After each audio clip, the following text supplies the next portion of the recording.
I want to start with one number.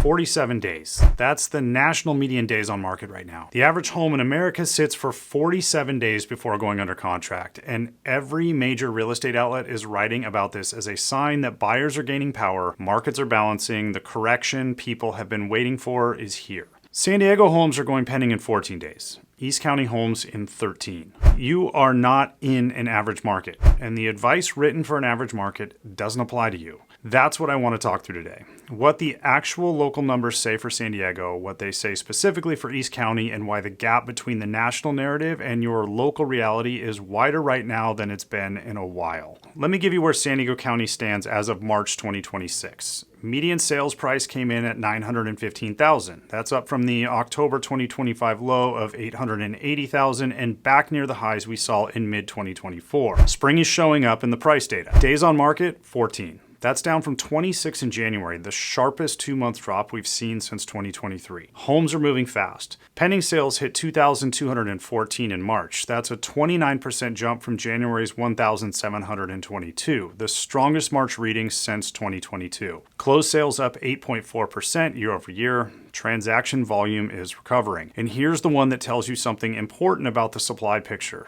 New listings are down 7.8% compared to March of last year. Less inventory entering the market than a year ago. East County tracks these same trends. Pending sales up 30% January to March. Closed sales up 6.4% year over year. New listings down 9.4%. Same direction, same momentum. These markets move together. So let me explain why the national housing story, which sounds pretty reasonable when you read it, doesn't apply to what you're dealing with here. The dominant narrative right now is that inventory is rising, buyers have more choices, and the market is finally returning to balance. And at the national level, that's accurate. Parts of Florida, Texas, Arizona, markets that saw enormous pandemic-era construction booms are sitting on supply levels that equal or exceed pre-pandemic norms. Prices in some of those markets have softened. Buyers there genuinely have leverage. Here's the problem with importing that narrative to San Diego. A balanced market is typically defined as 4 to 6 months of supply. That's the range where neither side holds a structural advantage. San Diego County is operating at roughly 2 months right now.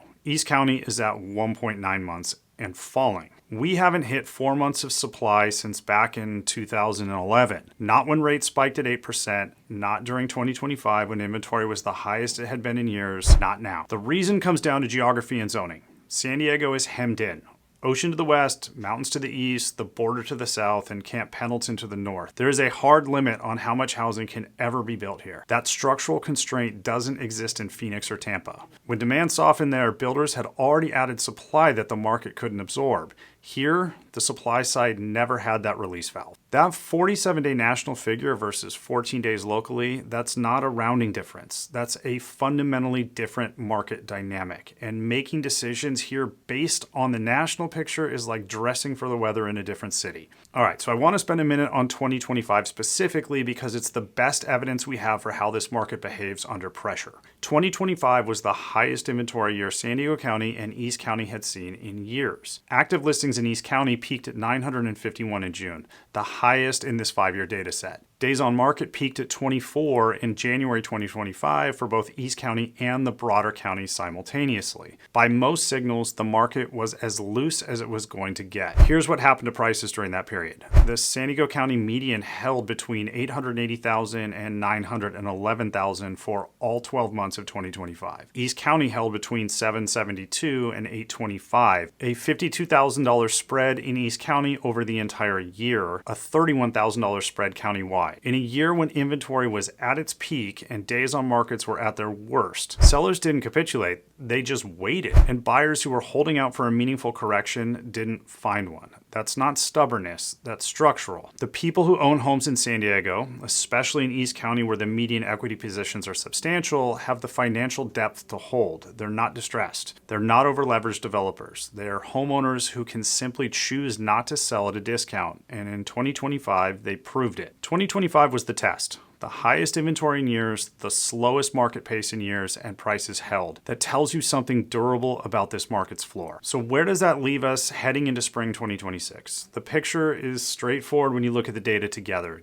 Demand is up. Pending sales are at the strongest March reading since 2022, up 29% in just 2 months. Supply is down. New listings entering the market are running nearly 8% below last year countywide and nearly 10% below in East County. Less supply, more demand. The math points one direction. East County in particular, active listings dropped 45% from the June 2025 peak of 951 to 523 in March. Months of supply went from 3.4 at the peak back down to 1.9. Homes are going pending in 13 days. For sellers, this is the setup you want heading into spring. Less competition from other listings, more buyers in the market, homes moving quickly when priced correctly. For buyers, the window that existed through most of 2025, more inventory, more time, some room to negotiate, it's closing. That doesn't mean you can't buy. It means the dynamic is shifting back towards sellers, and the data from 2025 argues pretty clearly that waiting for San Diego to get materially cheaper is not a strategy this market tends to reward.